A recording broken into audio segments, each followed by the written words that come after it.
Olá pessoal, boa noite. Estamos começando mais uma live do Grupo Grimpa.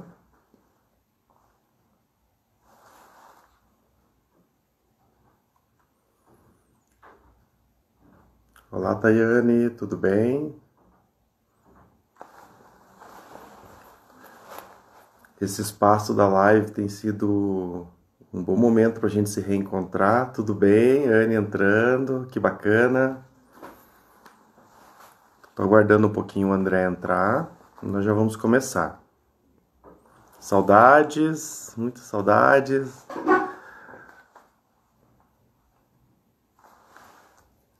Jack Homer, tudo bem, Jack?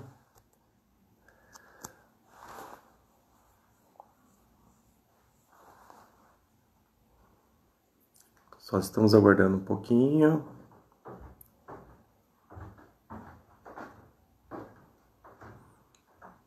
Muito bom reencontrar o pessoal. No fim, essas lives têm sido um espaço de troca, de reencontros,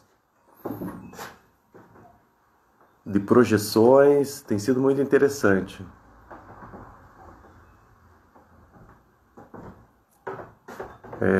Essa live é promovida pelo Grupo Grimpa, que é o grupo que eu coordeno, junto com vários professores da UEPG, Cristina Mendes, a Patrícia Câmara, que são as supervisores diretas, e tem participação de muitos professores também do curso. O Nelson, que é o coordenador do curso de Artes Visuais, sempre está presente, a Adriana. E tudo isso acontece também por uma organização da Universidade Estadual de Ponta Grossa. É isso mesmo, Jack. Estamos nos vendo mais nas lives do que pessoalmente, hein? Mas tá ótimo, tá bacana. Nós já tivemos 9 encontros, né? Esse é o 10º encontro. Vou convidar o André aqui agora, só um minutinho.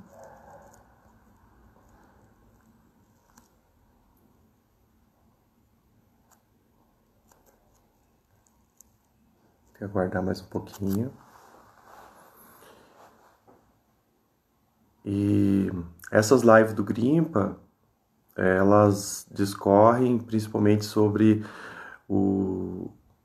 as trajetórias, né, dos convidados em especial, sobre o processo de criação em artes visuais e um pouco também da relação entre a docência e o ensino de arte. Para pesquisas em poéticas, né, nós sempre procuramos convidar artistas de várias áreas, né? Então tem artistas convidados da fotografia, do desenho, da pintura, e hoje em especial temos aí a fala do André, que transita entre várias linguagens, né? Então a gente vai falar um pouco disso aí na sequência. E também é um espaço para pensar um pouco das questões de produção cultural, o meio artístico e como que tudo isso tem acontecido aí nos tempos de pandemia. Vamos lá. Quando entrou...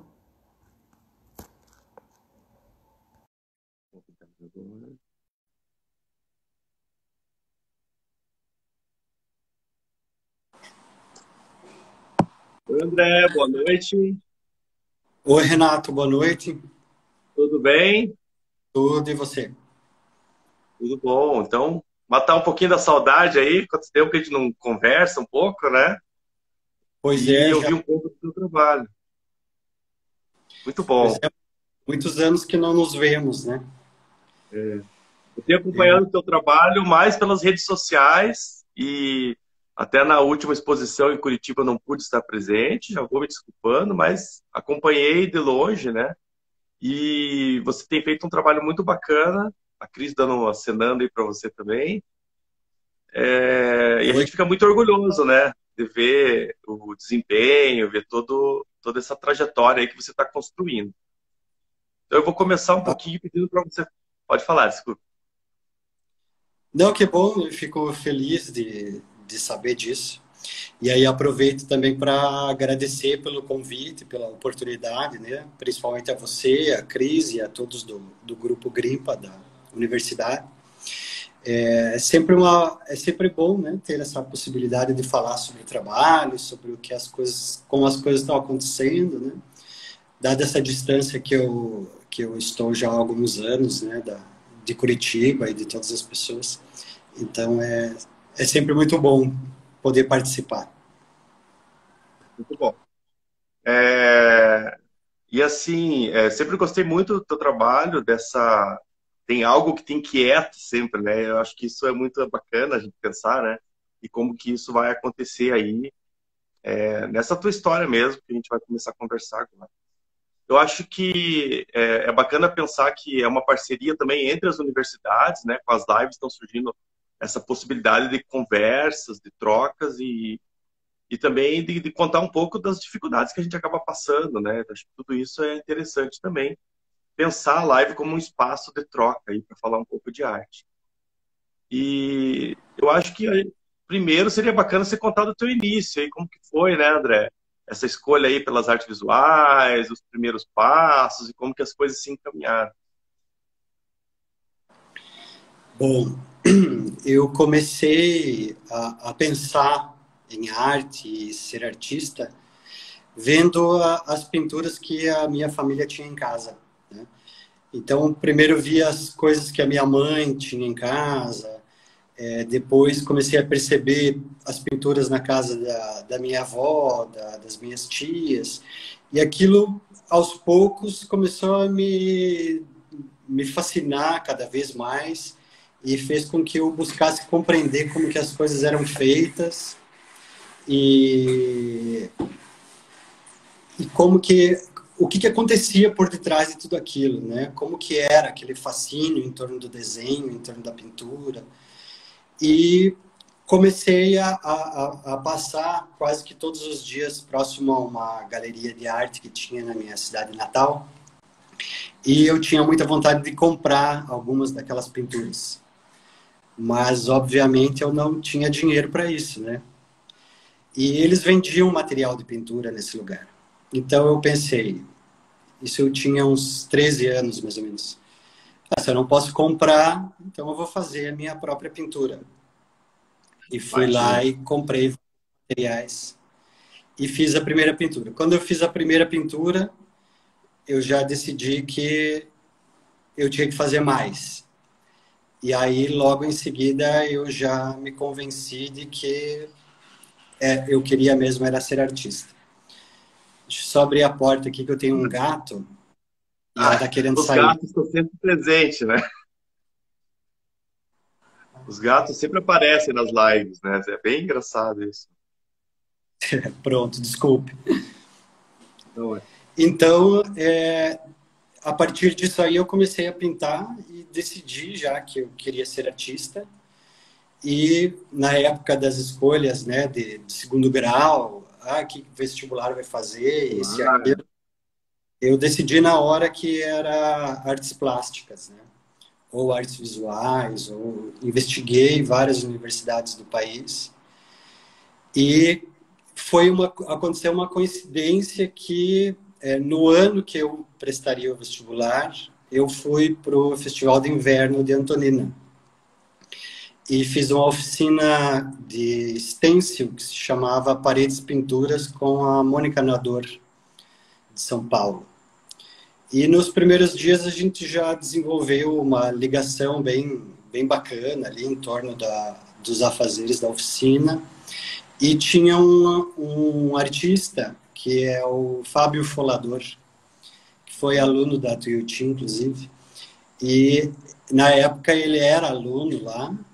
E eu perguntei como que era, né, o curso e tal, e ele recomendou bastante e me apresentou a professora e artista Carla Vendrame, que estava lá na época dando uma oficina também.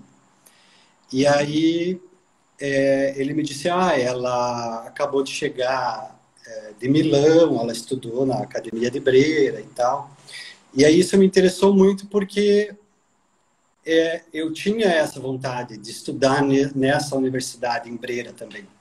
Tinha investigado muito, tinha visto vários documentos do curso e tudo, mas não tinha possibilidade, né, financeira principalmente, de ir para lá. Então eu disse, pode ser uma boa oportunidade, né, estudar nessa universidade, ter uma pessoa que está vindo com essa formação de lá e tal. E aí resolvi fazer o vestibular da Tuiuti justamente por causa disso. E entrei na Tuiuti e fiz a minha graduação lá. E ali mesmo, apesar de ter toda uma atividade com a pintura antes da universidade, é na universidade que, de fato, eu me percebo realmente como um artista e começo a produzir trabalhos, fazer exposições e tudo mais. Então, acho que é mais ou menos por aí o começo de tudo. Assim. Você teve um contato muito forte com a Carla, né? Ela te orientou, não foi? Eu lembro que foi bem próximo, né, André? Sim, a gente... Eu, né, no caso, me aproximei bastante dela, né? Justamente por conta dessa influência, dessa formação que ela tinha, porque eu tinha muito interesse de saber como é que era, e o que acontecia, o que deixava de acontecer e tudo mais. E eu tive aula com ela 2 anos seguidos, né? Porque o ateliê de desenho na Tuiuti tinha uma carga horária bem grande, assim. Eram 8 horas por semana durante 2 anos. Então, isso aproximou bastante, né? Não só a mim, mas vários outros colegas, como o Daniel Chaves, a Fernanda Preto. Várias pessoas se aproximaram muito dela, né? E depois de outros professores que vieram na sequência, né? Como a Cristina Mendes, você, a Isabel, entre tantos outros, né? E ela foi orientadora do TCC, e dali a gente desenvolveu uma grande amizade, assim, né? E fizemos várias coisas juntos, a gente trabalhava junto no ateliê dela, e eu pude participar dos últimos trabalhos que ela produziu, participei da estrutura do livro também que ela estava fazendo um pouco antes de falecer, e aí depois, a convite do irmão dela, nós finalizamos o trabalho que tinha ficado incompleto, né? Então foi uma grande amizade, assim. E uma responsabilidade aí também, né? Nesse finalzinho do Sim, é trabalho. verdade. E ela e a Cris também, só para fechar essa parte, assim, ela e a Cris também foram 2 pessoas muito importantes para mim, porque me apresentaram um encontro com a espiritualidade, que eu acho que na época era uma coisa que eu tinha muito em falta na minha vida, e que foi o encontro com a Umbanda, né? E isso reverberou muito em mim como pessoa e também no meu trabalho, então, como artista, né? Então, eu sou muito grato tanto a Carla quanto a Cris por essa outra passagem que, digamos assim, não é acadêmica, né? Nem artística, mas era em tudo. E na tua formação, então eu acho que esse contato com a Carla e com os outros artistas também,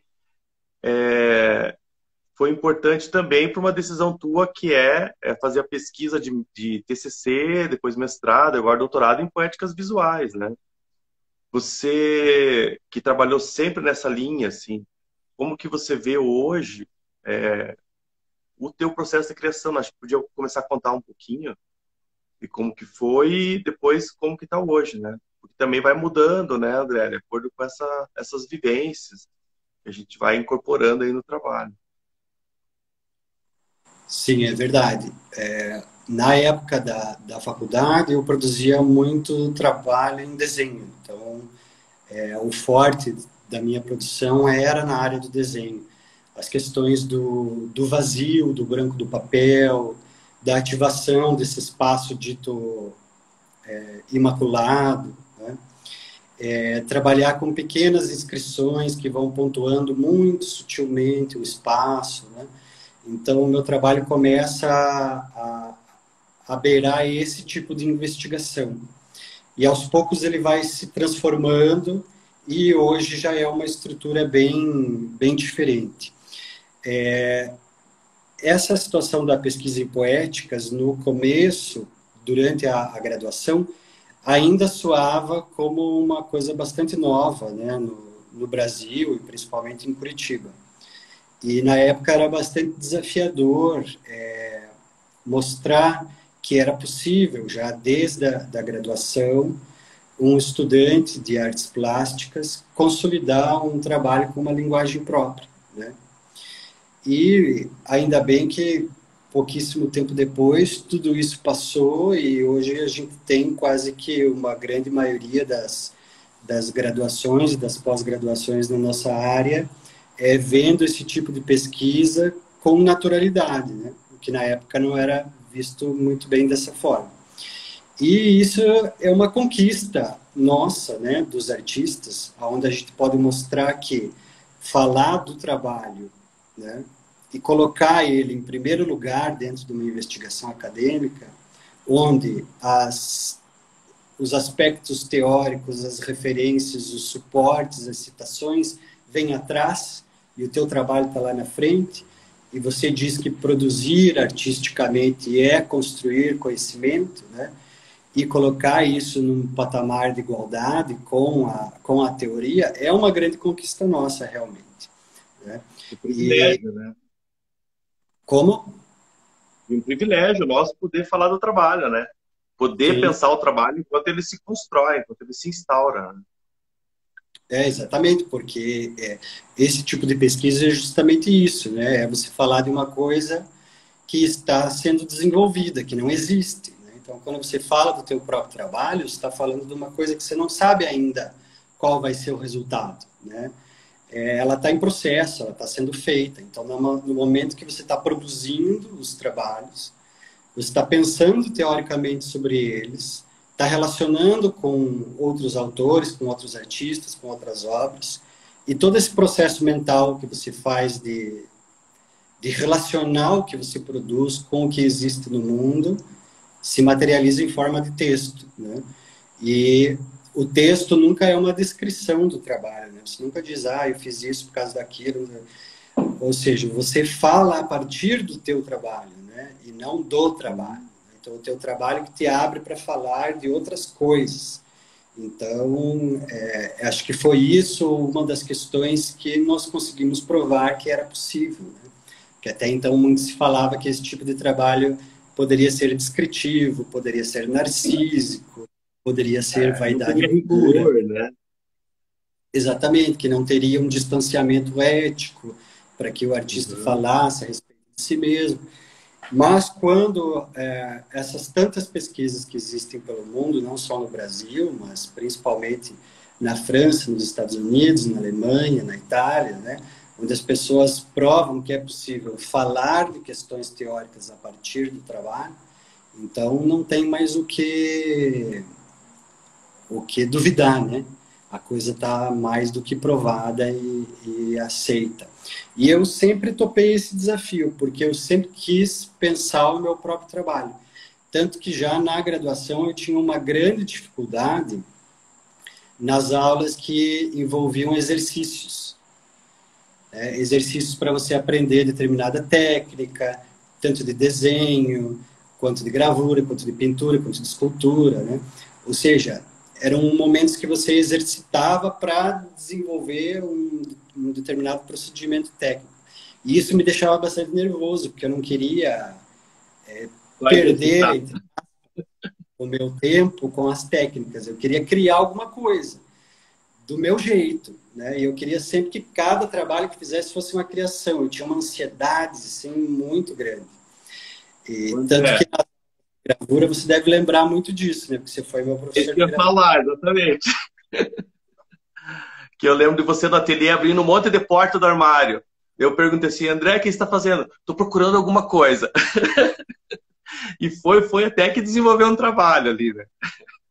Isso, naquela prensa de gravura em metal, e sobre a chapa iam todos os materiais que tinham no armário.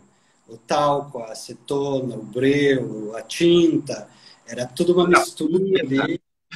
Isso, porque a ideia era experimentar e encontrar alguma coisa que fosse minha, assim, né? Só que ao mesmo tempo era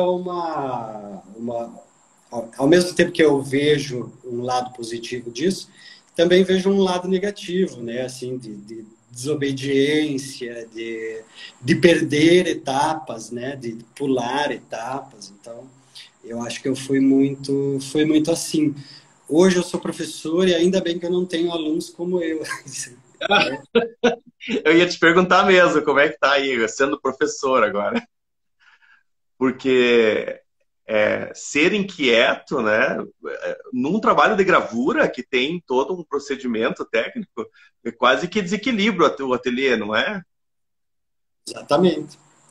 Porque é uma situação muito rigorosa. Para você atingir aquele resultado, todas as etapas têm que ser cumpridas, né? Tem que ter toda uma dedicação em torno da precisão, né?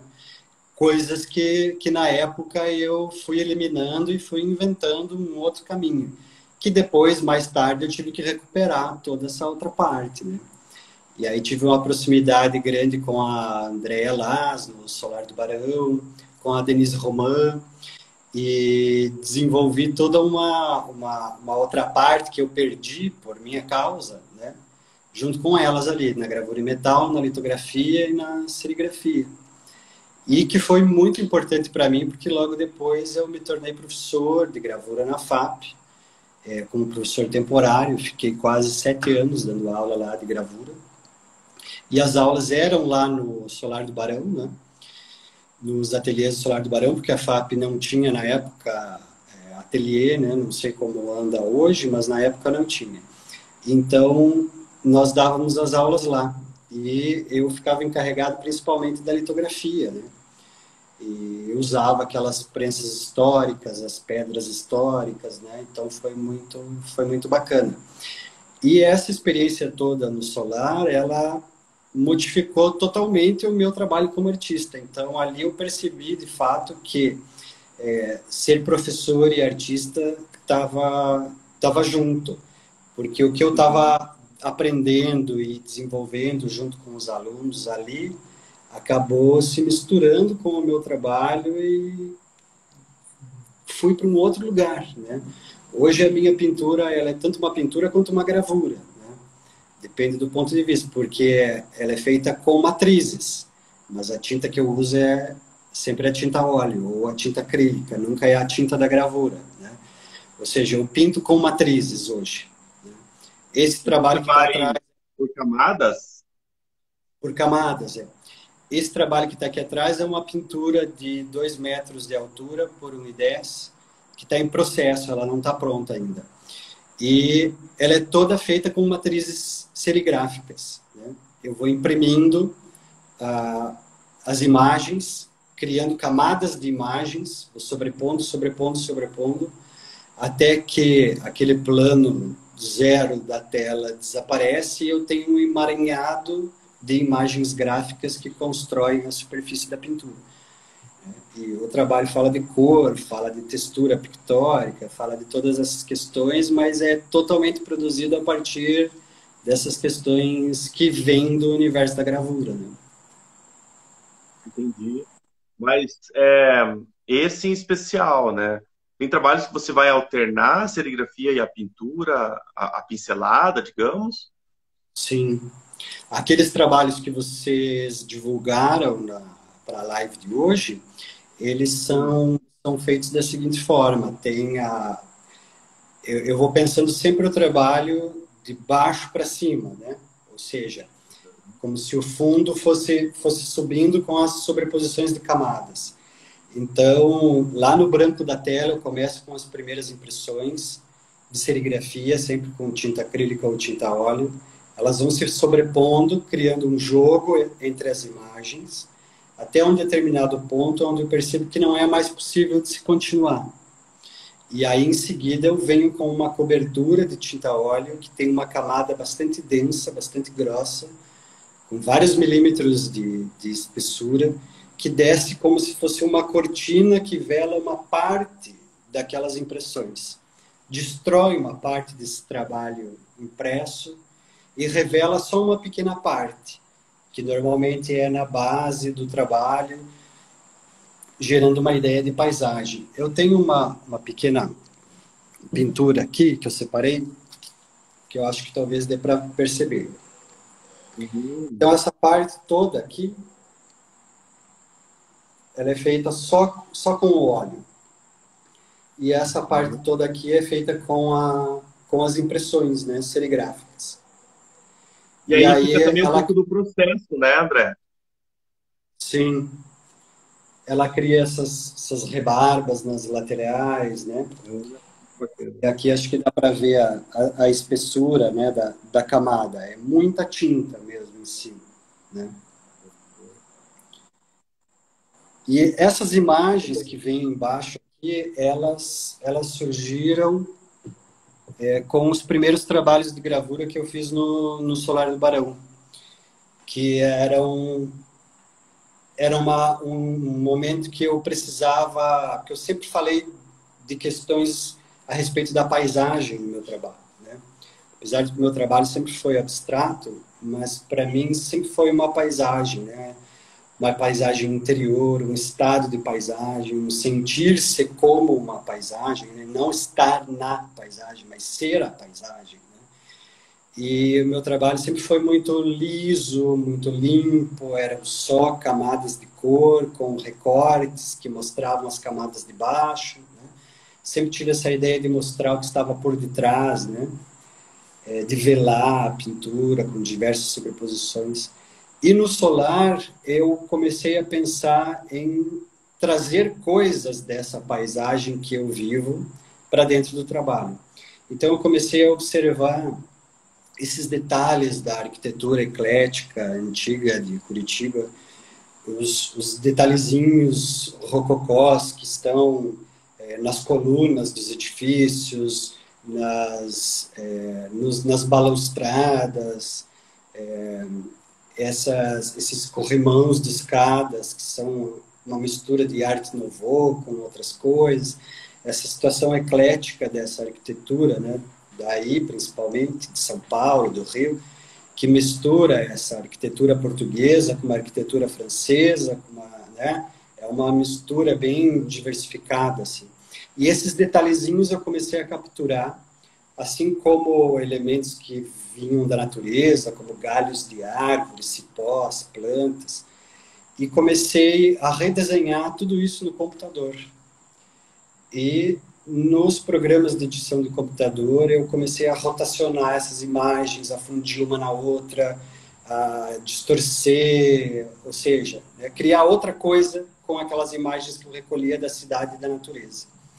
E disso eu comecei a construir matrizes, né, em acetato e transferir para as telas de serigrafia e comecei a imprimir as primeiras gravuras, que eram era uma tinta para base têxtil que expandia com o calor, tipo, como se fossem aquelas estampas de moletons dos anos 90, assim, que tinham aquelas espessuras, né?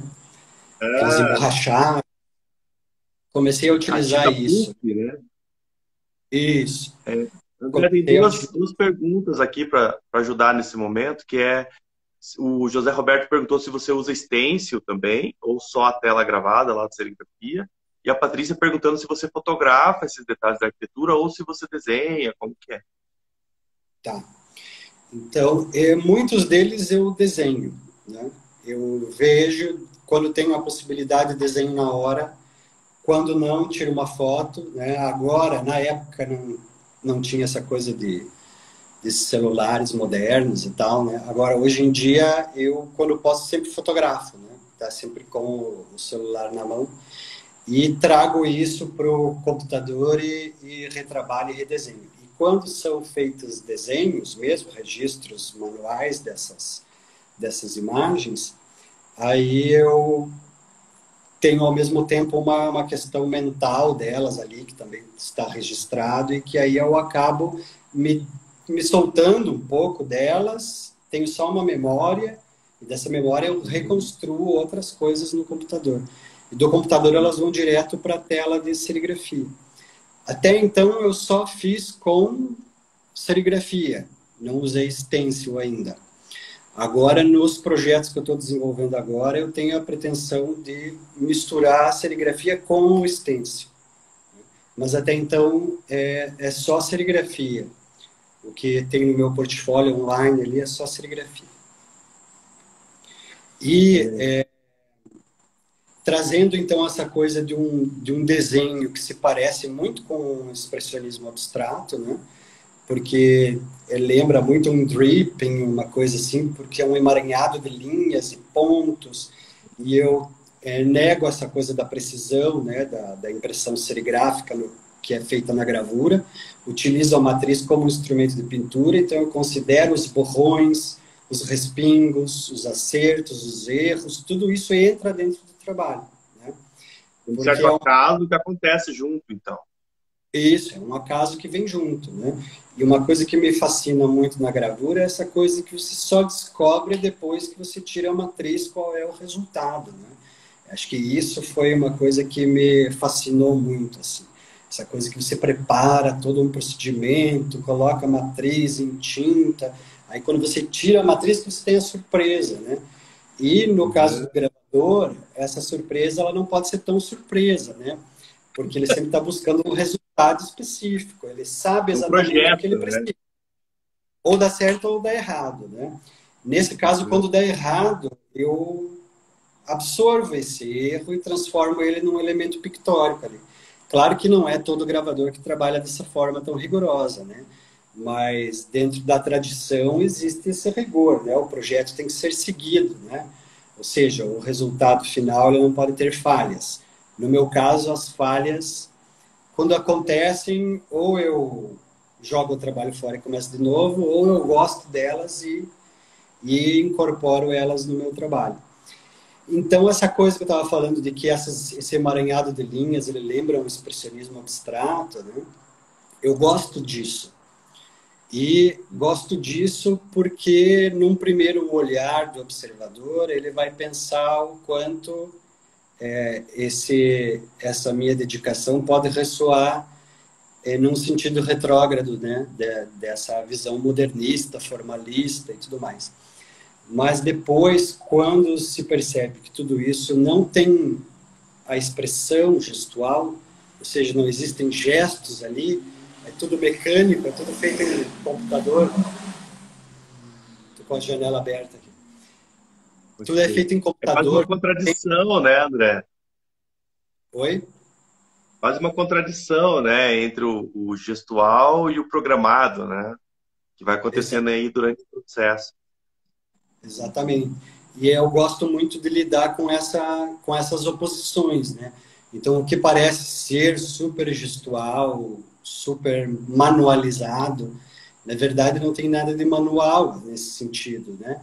Porque é tudo feito em computador e impresso serigraficamente sobre a tela. Só que ele tem essa materialidade pictórica que lembra essa manualidade. Então, cria uma dúvida, e essa dúvida é o lugar que me interessa muito de estar, né? Eu gosto mesmo de construir um trabalho que demonstre esse estado de dúvida. Então, ele tem a lembrança de uma expressão manual, mas ele é mecânico. Ele lembra uma estrutura de paisagem, mas ele é abstrato. Ele tem um sentido de organicidade, mas é todo estruturado geometricamente. Então, eu gosto de estar nesse lugar, né? dessa dúvida. Fizeram uma pergunta aqui. Como que é para você falar do próprio trabalho? Se é tranquilo, se é difícil? Como que é isso para você? Então, nunca é uma tarefa muito fácil, né? Porque Concordo. quando a gente para pensar e escrever sobre a coisa, você tem todo o tempo do mundo para escolher as melhores palavras, para pensar no melhor caminho, né? Ou seja, para estruturar um discurso. Quando você fala assim, né, perante pessoas, é um pouco mais complicado, assim, né, de estruturar todas essas questões que te motivam a produzir e que estão por detrás ali do trabalho, né? Mas essa pesquisa acadêmica que eu venho desenvolvendo desde a graduação, onde o TCC, a dissertação de mestrado e agora a tese de doutorado giram em torno da minha produção, se torna muito mais fácil hoje falar a respeito daquilo que eu estou produzindo e como eu encaro o meu trabalho, né? Ou seja, a universidade ela não é só um lugar de mecanicidade acadêmica, ela é um lugar que te faz pensar a respeito da tua própria história, em você como pessoa, em como você encara a tua vida em torno do teu processo de criação e te faz pôr as ideias no lugar, né? Então, acho que se hoje eu tenho um pouco mais de confiança para falar a respeito do que eu produzo do que há anos atrás, muito é por conta disso. Vai dando uma segurança e ajudando a pensar o trabalho mesmo, né, André? Para onde esse trabalho pode levar, né? Sim, Eu exatamente. queria te fazer uma pergunta muito específica. Foi uma exposição que eu vi aqui, que é da Galeria Ocupa, Sim. em Porto, Portugal, que foi lá em um açougue, né? Você pode contar um pouco dessa experiência? Eu achei fantástico ali eu fiquei babando mesmo. Adorei o trabalho. Sim. Então, eu faço doutorado em artes plásticas no Porto, em Portugal, e fui conhecendo, né, todo o circuito de arte da cidade, as pessoas e tudo mais. E conheci uma dupla de artistas bem jovens, que é a Filipa e o Alex, e eles têm esse projeto que se chama Galeria Ocupa, que é ocupar lugares que naturalmente não seriam destinados ao espaço artístico, né? E o primeiro projeto deles é dentro de um açougue, que em Portugal eles chamam de talho, né? E é da família de um deles, esse açougue, que estava desativado há muitos anos, e eles resolveram transformar aquilo num espaço de exposição. E mantiveram todo o mobiliário do açougue, né? Os frigoríficos, as vitrines resfriadas de carne, os ganchos de aço pendurados nas paredes, onde eles penduravam, né, as peças de carne, assim. E convidam os artistas para participarem dentro desse espaço, criando um diálogo da sua produção com esse lugar. E para mim foi muito importante ter feito uma exposição ali, porque eu atualmente penso no meu trabalho a partir de uma teoria lançada pelo Didi Huberman, que se chama a pintura encarnada, que inclusive é o título do livro, né, onde ele descreve essa relação, onde se pensa a pintura enquanto um ser dotado de vida, que possui carne, que possui ossos, que possui sangue, né? E ele parte da novela do Balzac para contar uma história de um pintor que passa a vida inteira pintando um modelo, né, um modelo feminino, buscando encontrar a carne daquele personagem na pintura. E depois de 40 ou 50 anos que ele está trabalhando naquela pintura, ele resolve mostrar para outros dois artistas e os dois artistas ficam chocados porque em pleno século XVIII ou XIX eles veem uma pintura abstrata, porque ele trabalhou tanto em cima daquele modelo para encontrar a carne da modelo, que ele transformou a própria pintura numa carne, né? Que foi o que eles chamaram de muro de pintura, porque era só uma superfície abstrata repleta de traços e cores e matéria, né? Não existia mais o desenho tinha se perdido. Então, em pleno século XVIII e XIX, eles já estavam, né? Balzac já estava pensando nessa relação de uma pintura abstrata que ainda nem tinha sido formalizada no meio artístico ou pensada, né, por críticos ou coisas do gênero. Então, o Didi Huberman vai nessa fonte para trazer esse pensamento a respeito de como o pintor tende a pensar a construção da estrutura pictórica como a construção de um corpo. E é tudo isso que eu estou pesquisando no meu doutorado agora, né? E pensar a minha pintura enquanto um corpo que possui carne, né, seria perfeito mostrar ela num lugar que vendia carne, né, que era um açougue, né? que era um talho, como eles chamam lá. E eu fiz uma série de pinturas sobre papel e eu ocupei bem sutilmente o espaço, só uma parede do lugar onde tinham os ganchos de carne. Os ganchos de carne ficaram em cima das pinturas, assim, acima delas. Na vitrine, onde eles colocam os bifes, os frangos, as coisas todas, tinham também umas pilhas de pinturas sobre papel, onde as pessoas podiam ver as que estavam por baixo, né? Na vitrine que dava para a rua também tinha uns vídeos que remetiam a essa ideia de cor, de fluido, né? Era uma filmagem de um lago, onde a água reluzia e as cores iam mudando, dando muito uma ideia de fluido, de corpo, né? Dessa estrutura. E então foi muito impactante, né? Porque é a primeira vez que talvez seja a primeira vez que eu tenha mostrado meu trabalho num lugar tão fora dessa estrutura padrão que a gente é acostumado e que no fundo eu gosto muito, né? Das paredes brancas, do chão de cimento. Então para mim foi um grande desafio, né? Mostrar o trabalho nesse lugar. Mas ao mesmo tempo foi muito gratificante porque ali eu consegui pensar várias questões em torno de como continuar essa pesquisa, né? E ali foi bem legal. E essa galeria, ela continua o trabalho deles lá no Porto, agora com a pandemia. Eles estão fazendo um outro projeto agora, utilizando só a vitrine que dá para a rua, né? Mas vocês podem ver no Instagram, ali se chama Galeria Ocupa. Eles têm vários projetos e são artistas muito, muito legais lá do Porto que estão alimentando essa cena alternativa da cidade.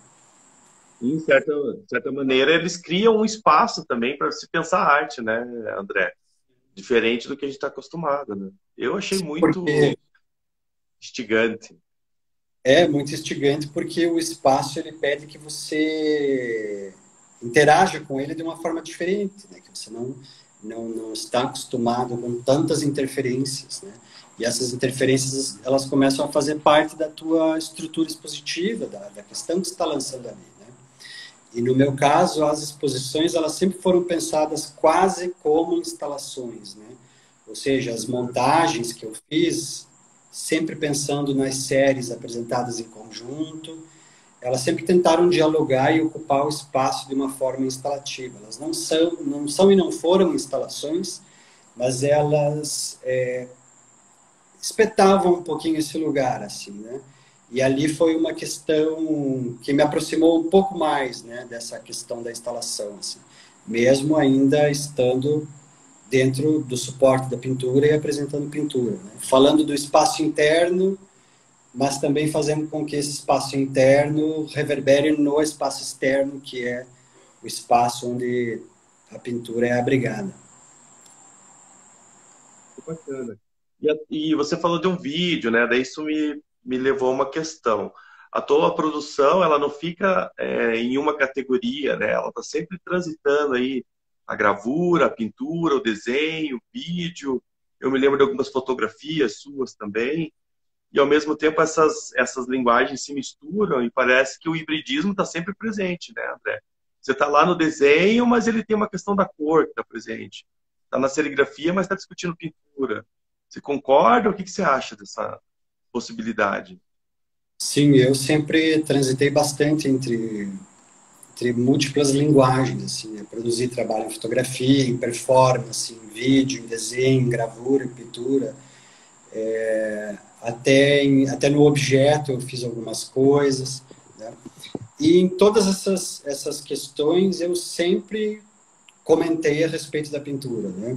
Então, se eu estivesse a trabalhar em fotografia, era um comentário a respeito da pintura.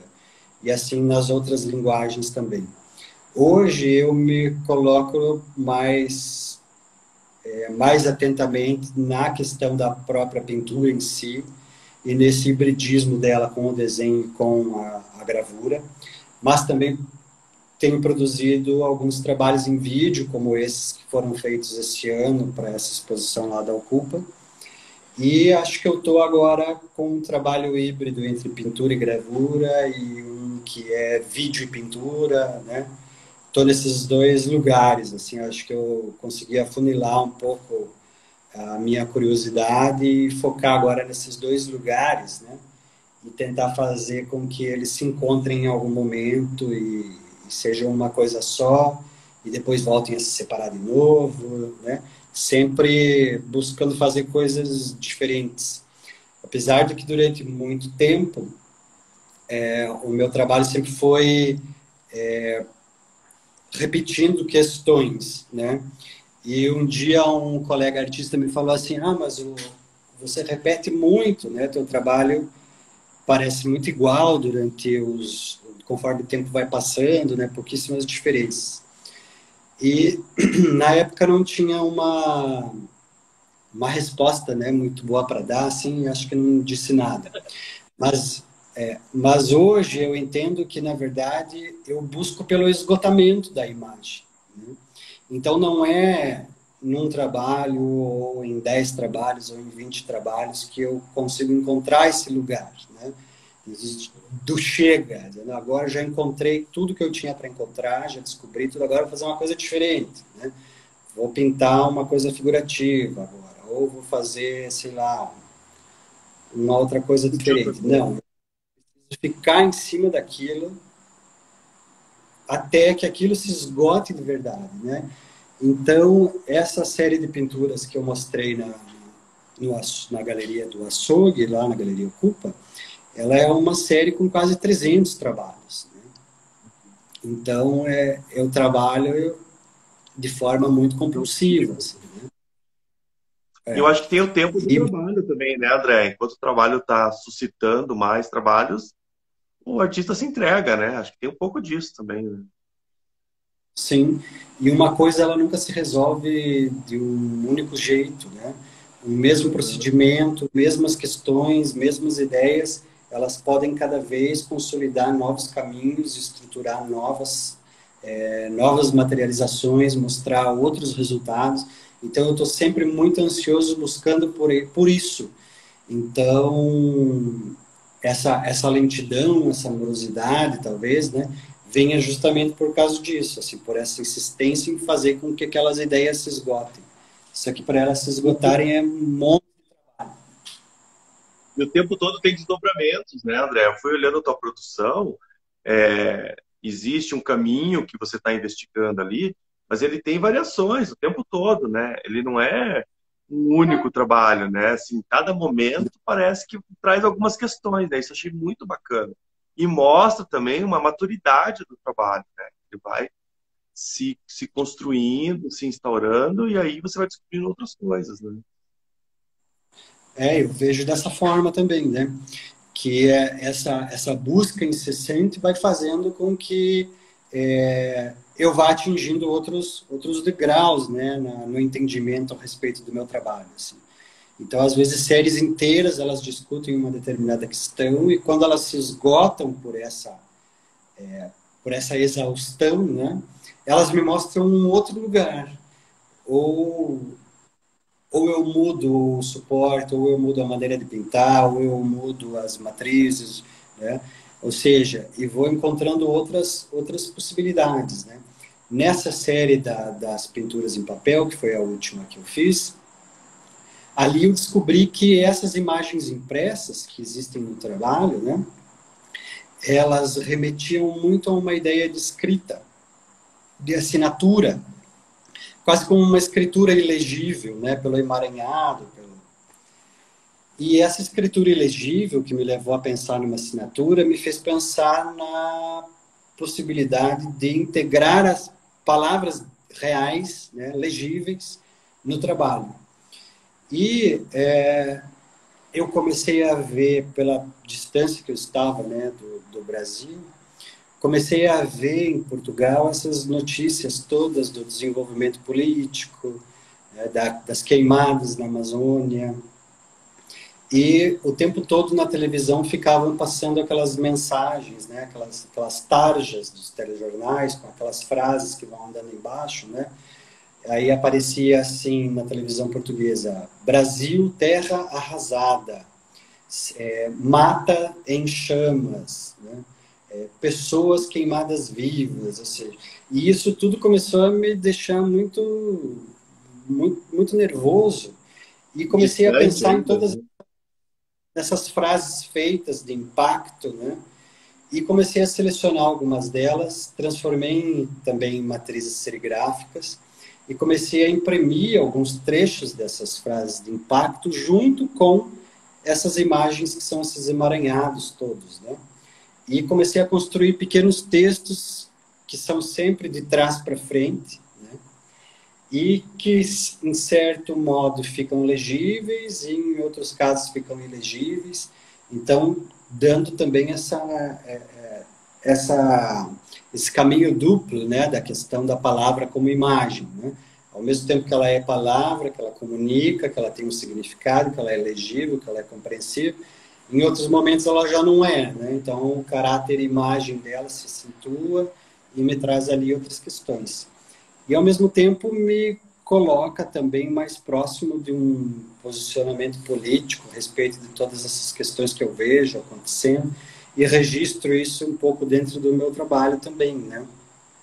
E eu vivenciei na pele essa questão das queimadas, né? Porque Rondônia, Porto Velho, fica na Amazônia Oriental, Ocidental, na Amazônia Ocidental, no sul da Amazônia Ocidental. Então, Porto Velho é parte da Amazônia. E é um lugar onde, quando começa o verão amazônico, que é em julho, de julho a outubro, é um momento que ficam todos esses meses sem chuva. Então seca muito, tudo fica muito seco e essas pessoas que praticam essas queimadas, elas aproveitam nesse momento. Então é tanta fumaça que as pessoas não fazem ideia. Sempre foi assim, né? Que você tem que fechar as janelas de casa, porque senão você morre afogado dentro de casa de tanta fumaça. Você sai na rua, parece essa neblina que tem no Paraná do inverno. Uhum. Em Rondônia é uma neblina de queimada, né? De fumaça de queimada. Assim. E no ano passado isso se intensificou muito mais, né? A coisa ficou mais séria. Então, não tinha como ter já vivido tudo isso e ver a distância, né? Toda a repercussão que isso estava causando e não trazer isso para o trabalho. Então, não é porque eu trabalho com questões abstratas e com detalhes, com cor, né, com materialidades próprias desse espaço interno da pintura, que eu não poderia também trazer esse outro posicionamento para o trabalho. Né? Então, lido com essa questão de uma artesania pictórica, mas, ao mesmo tempo, eu tento fazer com que essas questões da pintura se antenem com o que acontece, né, nesse mundo que me circunda, e tento trazer esse mundo para dentro da pintura. Então, não são só os detalhes da paisagem, da arquitetura que vão para dentro do trabalho, mas são esses detalhes da vida também, né? Sim, sim. Até nosso tempo está acabando, mas eu vou tentar fazer uma questão ainda, que é nesse momento de isolamento aí, se mudou alguma coisa na tua produção, se você percebeu isso, ou por estar imerso no doutorado, né, que é um outro tempo que a gente lida, se não alterou muito. Então, na verdade, essa coisa do isolamento foi bastante chocante para mim, assim, porque quando estourou a história da pandemia, eu estava na Itália, justamente, né? Então, quando estourou a pandemia na Itália, que foi aquele problema todo, eu estava lá. E no momento de sair de lá, de voltar para Portugal, era uma grande dúvida, porque os aeroportos estavam fechando, os voos estavam sendo cancelados, e aí todo mundo andando na rua de máscara, um desespero, uma coisa assim. E aquele medo de talvez já ter pego, né, o vírus e tudo, então Uhum. foi uma coisa muito apavorante, assim. Eu consegui sair de lá, né? Cheguei em Portugal na época quando eu voltei não tinha nenhum caso, e lá estava tudo muito tranquilo, assim, as pessoas agindo naturalmente como se não tivesse nada. E 2 semanas depois começaram a aparecer os primeiros casos, e já nesses primeiros casos eles decretaram um lockdown, já nos primeiros dias, e fechou tudo e era proibido sair na rua, né? Então foi muito assustador assim para mim, né? Ficar trancado dentro de casa, numa situação que ninguém sabia ainda o que estava acontecendo e quando que ia terminar, né? Então, até para ir no supermercado, essas questões assim, você precisava, né, assinar um papel, levar no bolso, caso alguém te parasse na rua e tudo mais. Tinha fila para entrar no mercado, então era uma coisa muito estranha. E eu estava sem material de pintura nesse momento, então me dediquei à reflexão do trabalho, né? E mergulhei na produção textual da minha tese, que é a minha produção artística, e escrevi uma boa parte já da minha tese. Então, esse momento todo que a gente está passando me ajudou muito a focar nessa parte da reflexão e da escrita a respeito do meu trabalho. E agora é que eu estou retomando a produção prática, né? Tanto que esse daqui é o primeiro trabalho, esse aqui de trás, que eu estou fazendo desde que começou toda essa história. E como ele é um trabalho muito grande, é muito lento. Então, essa grande dimensão demora muito. Então, agora é que eu estou começando a deixar um pouco essa parte da escrita de lado e estou voltando para produzir, né? Porque sem produção não tem escrita, né? Certo. André, nós temos mais alguns minutos. Eu queria que você fizesse o encerramento. Já quero agradecer aí tua fala. Foi muito bacana, tem muitos elogios aí do pessoal. A Kelly, que foi tua orientando da Embrapa, está te elogiando, o pessoal elogiando. E gostaria que você finalizasse para a gente encerrar um pouquinho antes, para não cortar a tua fala no meio. Mas são alguns Ah, minutos aí. tá bom. Que bom, eu fico muito feliz pela presença de todos, né, que vieram ver hoje a nossa conversa. Agradeço muito a você, a Cris e a todos os integrantes do Grupo Grimpa, da UEPG, pela oportunidade. É sempre muito bom estar próximo de vocês, né? E ao mesmo tempo também falar do trabalho e mostrar para todas as pessoas, né, que podem nos assistir a partir dessas plataformas virtuais, né? E pensar no trabalho, em todas as questões que estão em desenvolvimento. Eu acho que é sempre um privilégio, né, para o artista poder falar do que faz para uma audiência tão bacana quanto essa que vocês conseguem trazer a partir do Grupo Grimpa. Então, eu agradeço muito. Não consegui ver os comentários embaixo, porque eu fico perdido. Eu não sei se eu olho para você ou se eu olho para a câmera, se eu olho para baixo. Então, as pessoas me desculpem, mas eu não vi o que estava escrito embaixo ali. Mas depois eu revejo e agradeço pessoalmente, se for possível, né? As pessoas todas. Bacana. Então, André, muito obrigado. Acho que o Grupo Grimpa foi muito bom. E agradeço também a participação de todos, né, que estão aí prestigiando a live. E é isso aí, vamos encerrar. Até a próxima. Foi muito bom, gostei muito de conversar. Dá vontade de conversar mais, né? Se tivesse mais tempo, a gente ficava aqui, né, André? Então, Sim, muito pois é. obrigado a todos. Muito Muito bom. obrigado, então, a você e a todos aí do grupo. Vamos encerrar. Até a próxima. Um abração e vamos esperar um próximo momento para conversar mais, hein, André? Um abraço. Sim, Tchau, tchau. tchau. Tchau, tchau para todos. Obrigado.